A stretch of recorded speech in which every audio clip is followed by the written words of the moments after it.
네, 반갑습니다. 성경적 한의학을 같이 연구할 김양규입니다. 오늘은 피로에 대해서 말씀드리겠습니다. 만성 피로의 원인과 치료에 대한 얘기를 하겠습니다. 혹시 여러분들 피곤하지 않으십니까?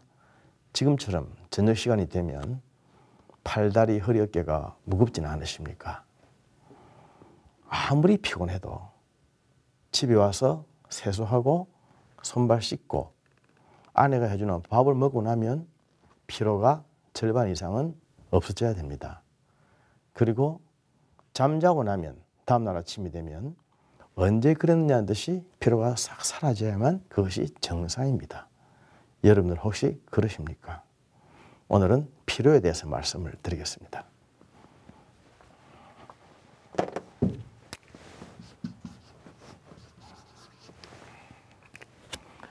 피로라고 하는 것을 화학적으로 설명을 하면 젖산이 됩니다. 젖산이라고 하는 것은 우리 몸속에 쌓여있는 노폐물입니다. 노폐물인데 이 노폐물이 결국 나중에 분해되어 가지고 CO2와 H2O로 분해되어서 CO2는 코를 통해서 나가고 H2O는 땀이나 소변을 통해서 나가줘야만 젖산이 쌓이지 않고 분해가 되어서 피로가 생기지 않는 것입니다. 그런데 젖산이 분해가 안 되어서 근육 속에 쌓여 있으면 근육이 무거워서 팔다리, 허리, 어깨가 아프고 무겁고 그래서 자꾸 두드려라, 문지르라, 밟아라, 주무르라 그런 얘기를 많이 하는 겁니다. 우리 어릴 때도 그렇게 어른들에게 항상 팔다리를 주물러드리고 때려드리고 했지 않습니까? 때리는 것, 어릴 때는 몰랐죠. 왜 사람을 때려달라고 할까? 때리면 왜 시원하다고 할까? 알고 보니까 때림으로 말미암아 젖산을 분해시키는 것입니다. 그래서 젖산이 CO2와 H2O로 바뀌어서 다 나가게끔 몰아내는 작업이 때리는 것이었습니다. 모욕을 하기도 하죠. 또는 따뜻한 물을 먹고 자기도 하죠. 그렇게 하면 피로가 많이 풀렸죠. 그것은 젖산을 다 분해시키는 작업입니다. 만성 피로라고 하는 것은 피로가 쉽게 없어지지 않는 거죠. 아무리 두드리고 맛있는 음식을 먹고 자고 해도 피로가 풀리지 않아서 계속적으로 몸속에 쌓여있는 것을 만성 피로라고 하는데 이러한 상태가 일주일에 나흘 이상, 4일 이상 계속적으로 몸이 무겁고 피로할 때는 임상적으로 만성 피로라 합니다. 그때 쌓여있는 젖산을 피로독이라고 부르죠. 피로도 독이라는 것입니다. 독. 그래서 피로되는 물질은 그때그때 분해시키고 처리해서 없애버려야지 계속 쌓여있으면 좋지 못합니다. 고름 오래 간다고 살이 되지 않듯이 피로가 오래 가서 좋은 것은 아무것도 없습니다. 그런데 왜 이런 만성 피로가 생기느냐? 오늘 이 얘기를 좀 드리겠습니다. 먼저 이런 만성 피로가 생길 때는 몸속에 무슨 병이 있는지 알아봐야 됩니다. 특히 만성적인 질환, 그것을 만성 소모성 질환이라고 합니다.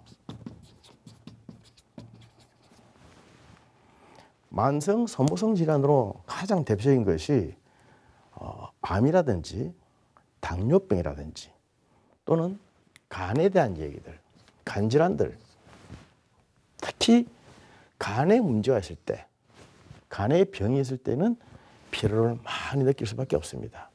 그래서 너무나 피곤하다, 계속적으로 피곤하다 이럴 때는 혹시 간에 문제가 있지 않는가 반드시 한번 알아봐야 됩니다. 특히 그 아이들은 초등학생들이나 중고등학생들이나 대학생 정도까지도 피로를 모릅니다. 피로를 몰라야 됩니다. 입에서 피로하다는 말이 안 나와야 됩니다. 아이들은 그저 막 활발하게 뛰고 놀고 액티브하게 밖에 돌아다니고 그래도 재미있는 것입니다. 그러다가 그냥 피곤하면 지쳐서 자는 거죠. 자고 일어나면 다시 또 피로가 풀려서 언제 그러냐는 듯이 또다시 나가서 막 활동하는 것이 이게 정상입니다. 그러니까 아이들은 막 난하게 놀고 다니지 않습니까? 활동이 많지 않습니까? 이런 아이들이 피곤하다, 힘이 없다 이렇게 말해서는 안 되는 용어거든요. 그런 말은 어른들이나 나이 많이 든 사람들이 하는 이야기지 아이들이 하는 얘기는 아닌데 요새 아이들은 피곤하다는 말을 많이 합니다. 참 임상에서 보면 묘해요. 어른들이 앓는 병을 아이들이 다 앓고 있고 어른들이 하는 소리를 아이들이 다 합니다. 어른들이 피곤하다는 것을 아이들이 피곤하다고 말하죠. 어른들이 살기 싫다, 죽고 싶다고 하는 말 아이들도 똑같이 말하고 있습니다. 어른 아이들 구분이 없는 세상이 되어버렸어요. 어쨌든 간에 특히 임상적으로 피곤할 때는 간이 가장 문제가 됩니다. 우리 몸은 간에서 나쁜 이런 독물질을 분해시키고 해독시키는 능력이 있습니다. 그래서 간은 해독의 장기라고 그러죠. 해독. 독을 풀어버린다는 말씀입니다. 간에는 TCA 사이클이라고 것이 있습니다. 이 TCA 사이클은 우리가 알게 모르게 먹게 된 이런 독물질, 나쁜 것들, 이런 것들을 간에서 분해시켜가지고 결국 다 밖으로 빼내는, 처리해버리는 그런 기능입니다. 이게 간이죠. 우리 몸에서 가장 큰 장기가 간 아닙니까? 저는 강의하면서 항상 그런 얘기를 합니다. 하나님이 왜 간을 제일 크게 만들어 놓으셨을까? 그 이유는 여러 가지가 있겠지만 사람들이 입으로 먹지 말아야 될 것을 먹고 마시지 말아야 될 것을 너무나 많이 마셔서 독을 풀어야 될 일이 너무나 많기 때문에 해독기관인 간을 가장 크게 만들어 놓지 않으셨을까? 그렇게 생각합니다. 한의학적으로 보면 성을 내면 분노, 성을 내면 간이 상합니다. 그래서 겁없이 성을 팍팍 내고 함부로 욕을 하고 성질 나는 대로 막 성질 부르는 사람 보고 간이 부었다, 간이 크다, 담대하다 이런 말 하지 않습니까? 그건 전부 다 분노는 간에 속한데 간 기능이 너무 왕성하다. 그래서 성을 많이 내서 간을 상하게 하는구나 그 뜻입니다. 어쨌든 나쁜 독물질을 많이 먹거나 성을 많이 내거나 화를 풀지 않거나 이렇게 됐을 때에 간이 나빠지는 건데 이 간에서 TCA 사이클을 통해서 그것을 분해, 처리, 해독시키는 그 기능이 활발해져야 우리가 피로를 느끼지 않습니다. 그런데 간이 망가져 있을 때, 간에 문제가 생길 때는 그런 상황이 생겼을 때는 분해가 안 되는 겁니다. 그러니까 계속 피곤한 거죠. 그래서 간을 제일 조심해야 되는데 간에 병이 오는 가장 큰 이유가 아시다시피 술이지 않습니까? 술, 그리고 기름기 있는 지방질, 특히 동물성 지방질 이런 것들은 간에 쌓이면 지방간이 되죠. 오늘날 많은 사람들이 이 배가 많이 나오는데 내장 지방이 쌓이면 똥배라고 그러죠. 배가 많이 나오는데 배가 많이 나올 정도 같으면 간에도 이미 중성 지질이 쌓여서 지방간이 많이 되어 있는 겁니다. 그런 이런 술이나 지방질 이런 안 좋은 음식들을 먹어서 간의 기능이 많이 떨어져 있으면 간에서 TCA 사이클에 회로가 잘 돌지를 못해가지고 CO2와 H2O로 노폐물이 분해가 못 됩니다. 이렇게 해서 생기는 병 중에 하나가 통풍이라고 하는 게 있죠.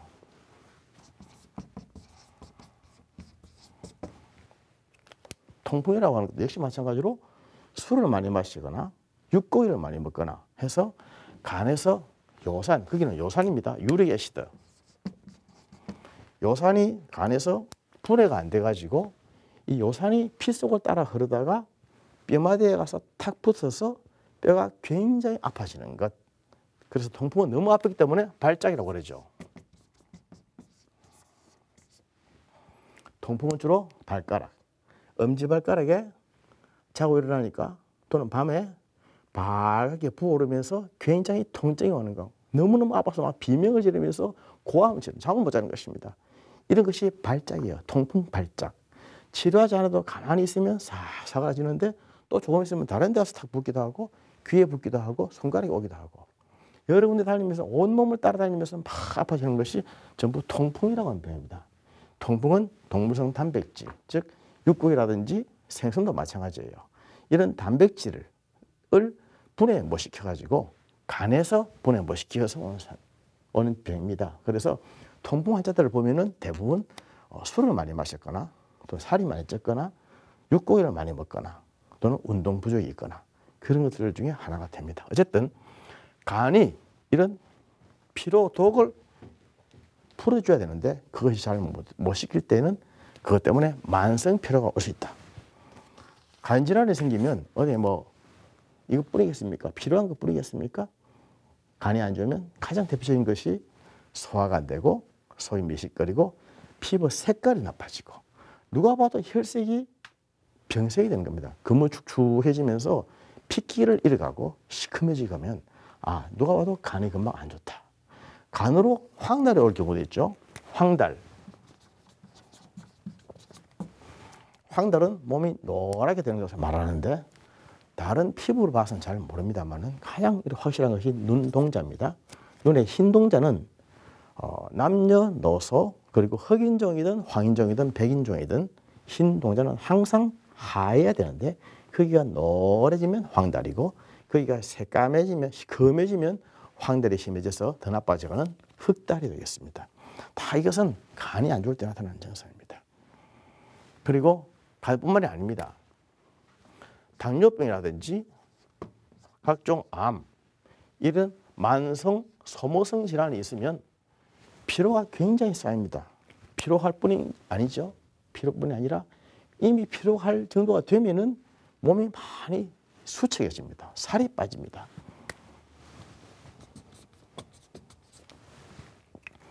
우리가 운동을 해서 살이 빠지고 군살이 빠져서 피부가 탱탱하게 되는 것은 아주 건강한 것이고 바람직한 것이죠. 그러나 운동도 하지 않고 이유가 없는데 자꾸만 이렇게 살이 빠진다. 이런 것은 몸 안에 만성적인 이런 병들이 있을 때 그렇습니다. 갑상선이 안 좋아도 그럴 수 있습니다. 갑상선은 목에 있는 것인데 크게 두 종류로 나눌 수 있지 않습니까? 기능이 항진되는 병이 있고 저하되는 병이 있습니다. 기능이 항진되는 병은 안 먹어도 살이 자꾸만 많이 먹어도 살이 빠지는 것이고 기능이 저하되면 안 먹어도 살이 찌는 것입니다. 그런데 이러한 병들이 전부 다 극심한 만성 피로를 느끼게 만드는데 이러한 병들이 피로를 느끼게 만드는 이유임에도 불구하고 사람들은 피로하면 병 때문에 그렇다는 생각을 잘 하지 않습니다. 보통 일반적으로 생각하는 것이 원기 부족이라고 생각하는 거죠.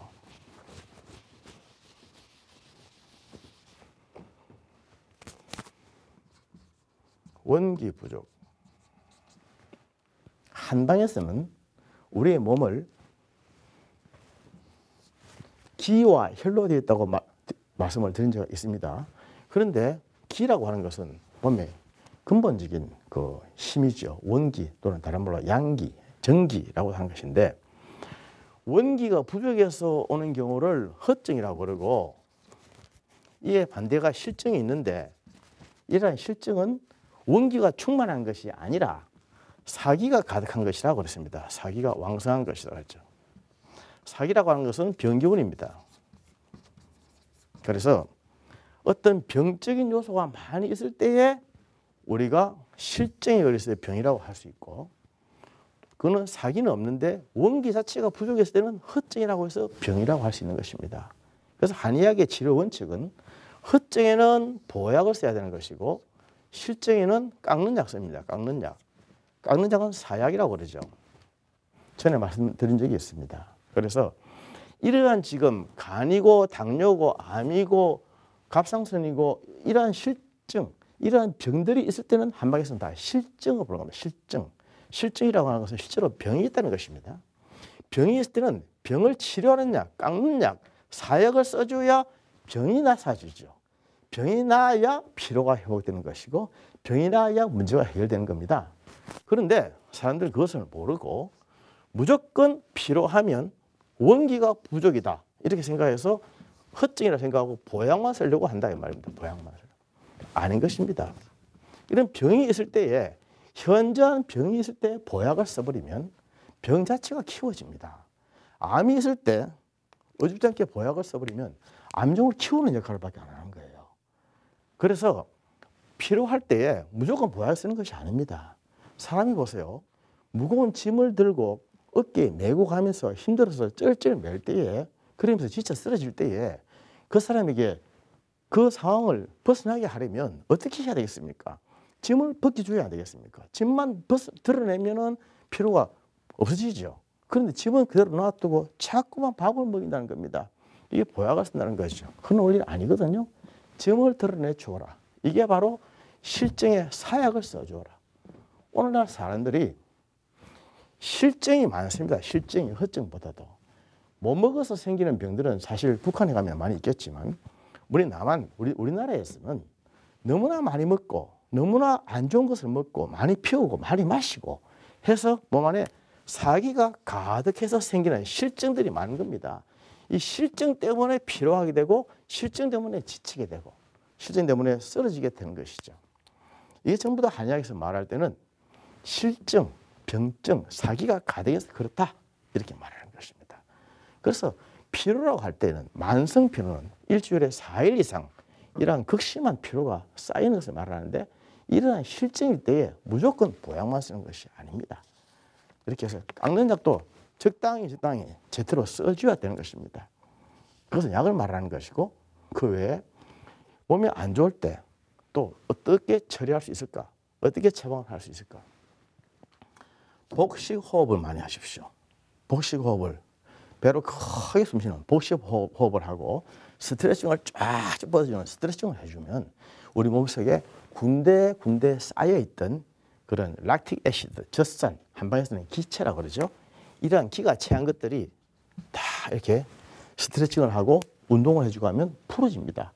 한의학에서는 기가 막히면, 기가 체하면 아프다고 하지 않았습니까?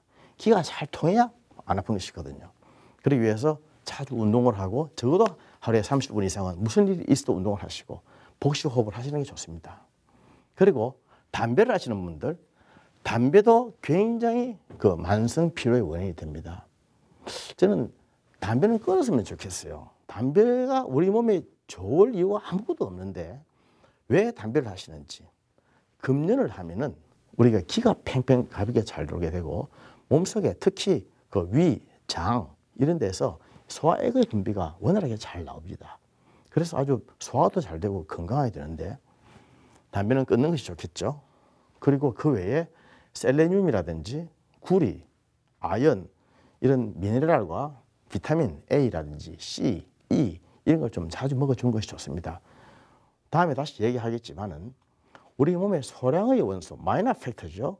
비타민과 미네랄이 들어가서 우리 몸을 활성화시켜줍니다. 3대 영양소는 탄수화물, 지방, 단백질 아닙니까? 탄수화물, 지방, 단백질을 액티브하게 만들어주기 위해서는 미네랄과 비타민 이런 소량의 원소가 들어가줘야 됩니다. 그래야 탄수화물이 되고 지방이 지방되고 단백질이 단백질 되는 것입니다. 이렇게 원활하게 대사를 잘 도와주게 하기 위해서 미네랄과 비타민과 같은 마이너 팩터, 소량 원소들이 많이 들어가줘야만 되는 것인데 오늘날은 많은 사람들이 이런 것을 잘 먹지 못합니다. 이런 것들을 많이 안 먹어서 사실은 아무리 잘 먹어도 피로하다. 아무리 잘 먹어도 한의학적인 원리로 설명하면 기가 잘 돌지 못한다. 그래서 기가 순행이 잘 안 된다 이 말입니다. 기운이 팽팽 잘 돌아야 됩니다. 언제나 그렇듯이 사람의 몸은 기와 혈로 되어 있는데 기라고 하는 것은 가볍게 팽팽 잘 돌아야 건강한 것이고 피라고 하는 것은 항상 깨끗해야 건강합니다. 병이라고 하는 것은 기가 잘 돌지를 못해서 무겁게 채였을 때 병이 되는 것이고 피가 깨끗하지 못해서 탁해졌을 때 병이 되는 것이죠. 그러기 위해서 기를 잘 순행하기 위한 이러한 방법들을 같이 처방을 해줘야 됩니다. 피로에는 또 정신적인 피로와 육체적인 피로가 있죠.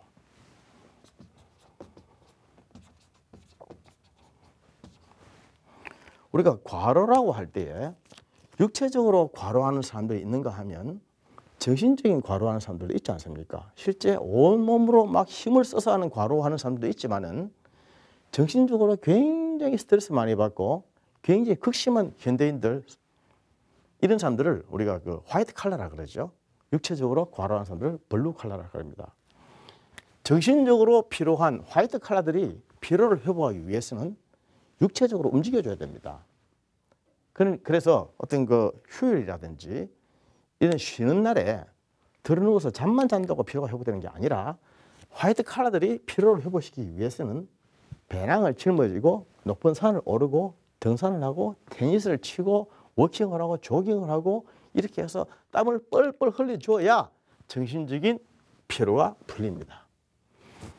그에 비해서 육체적인 피로, 육체적으로 온몸에 힘을 써서 땀을 흘리고 일을 많이 하는 분들, 이런 분들의 피로가 풀리기 위해서는 정신적으로, 육체적으로 쉬어주면 됩니다.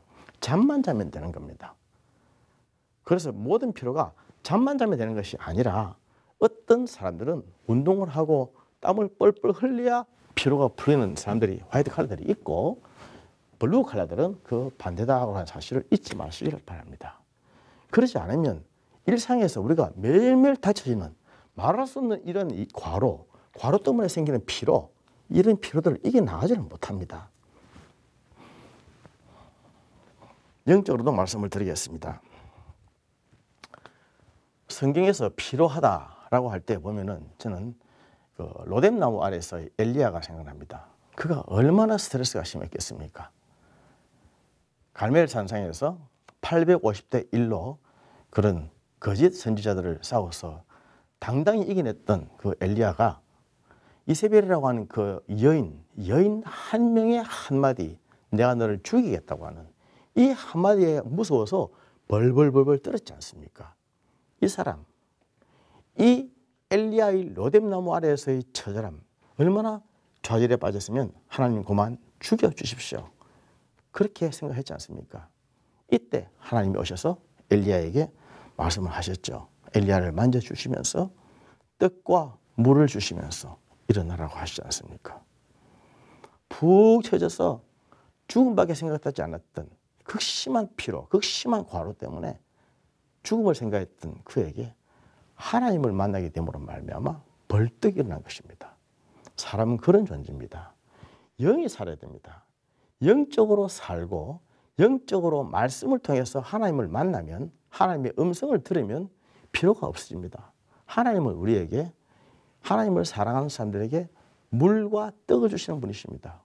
우리가 무엇을 먹을까 무엇을 마실까 염려하지 말라고 하셨죠. 우리가 많이 피로하고 많이 염려하고 많이 스트레스를 받는 문제가 사실은 알고 보면 무엇을 먹을까 마실까입니다. 성경에 보면 공중의 새를 보라, 들의 백합화를 보라 하셨는데 사실은 공중의 새와 들의 백합화뿐이겠습니까? 저는 공중의 파리와 모기를 보라, 이 들의 땅에 있는 잡초와 들풀을 보라. 파리와 모기까지도 먹이시는 하나님, 이 땅에 있는 잡초와 들풀을 키우신 하나님, 그런 하나님이 어떻게 나를 안 먹이시고 나를 안 키워주시겠는가? 그런 것을 생각하라는 것입니다. 하나님을 만나고 주님이 공급해 주심을 믿고 바라보면 우리의 영적으로 우리가 힘이 납니다. 원기가 세워지는 겁니다. 영적으로 기가 팽팽 잘 흐르게 되면 육체가 튼튼해집니다. 요한복음 6장 63절의 말씀을 제가 참 사랑합니다. 살리는 것은 영이니 육은 무익하니라. 그리스도인은 그런 사람들 아니겠습니까? 영적으로 하나님을 만나서 영적인 기가 팽팽 돌고 영적인 생명을 얻으면 육체의 기가 팽팽 돌게 되고 육체가 튼튼해지는 사람들, 모든 피로와 아무리 힘든 상황이 있다 할지라도 하나님의 말씀에 의해서 생명을 얻고 기운을 얻으면 힘이 나는 사람이에요. 힘이 나면 피로를 이기게 되는 것입니다. 그래서 그리스도인은 매일매일 하나님께 기도하는 사람들, 대천덕신부가 했던 기도 저는 매일 아침 합니다. 하나님, 오늘도 기적 하나를 보게 하소서. 하나님이 오늘도 여러분들에게 기적 하나를 보여주시기를 원합니다. 그리스도인은 하나님이 보여주시는 기적을 받아야 사는 사람들입니다. 이 땅 살면서 아무리 힘들고 필요하고 어려운 일이 있더라도 육체적으로 관리하고 건사해서 육체의 피로를 이겨내기도 물론 해야 되겠지만은 영적으로도 우리가 말씀에 의지해서 매일매일 기적을 보고 기적을 듣고 기적을 체험하고 내가 본 그 기적을 전하고 증거함으로 말미암아 피로도 이겨내고 더욱더 강건해지는 사람, 승리하는 사람들인 것을 다시 한번 생각해 봅니다. 감사합니다.